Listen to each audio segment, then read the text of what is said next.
Alright people, let's go ahead and start with our revision for the exemption ka chart, which is admission services. Sir, services by way of admission, basically whenever somebody is selling entry ticket, you will have to go ahead and see if it is entry ticket for museum, national park, wildlife sanctuary, tiger reserve, zoo, then government have gone ahead and told in the chapter of exemption that sir, there will be no GST, no value limit, no GST shall be applicable. Sir, if it is a protected monument, basically which is declared under the Archaeological Site and Remains Act, example Taj Mahal, then also entry ticket pe there will be no GST, complete amount shall be exempted. However, if entry ticket is relating to circus, dance, theatrical program, drama, award function, concert, pageant, musical performance, any sporting event other than recognized sporting event or a recognized sporting event or a planetarium ka entry ticket, then always remember one thing,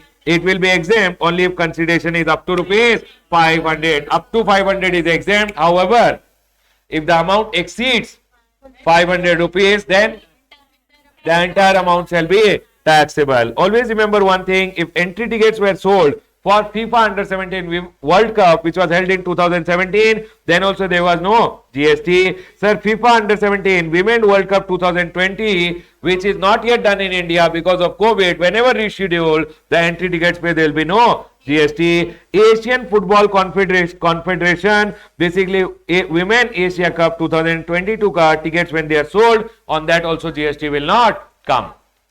Then they went ahead and told, sir, FIFA and AFC and its subsidiaries which are there, if anyone is providing them service or they are going ahead and providing any service, then also there will be no GST. However, these services has to be notified by the Director of Sports as services which are received in relation to FIFA or AFC. Right everyone? Then, sir, one note I have gone ahead and given, any water park, amusement park, fully taxable, film city, snow city, theme park, always taxable, cinema hall, fully taxable. Then there is one entry saying services by an artist by way of performance in folk or classical art form. Government says folk and classical art form we have to go ahead and preserve, and folk or classical art form, if anyone is going ahead and doing performance, whether it is folk or classical art form of music, dance, theatre, then always it will be exempt if the consideration charged by this artist is up to 1.5 lakh. However, if the performance in Bollywood song,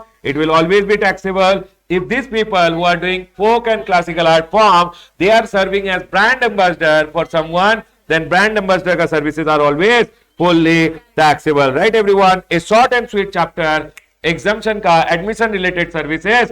I will go ahead and close over here. Sir, how important this is? This is not important from exam point of view, but you can have 1 mark a small question on 2 mark a small MCQ. I will go ahead and close my discussion on admission related services over here. Congratulations, people.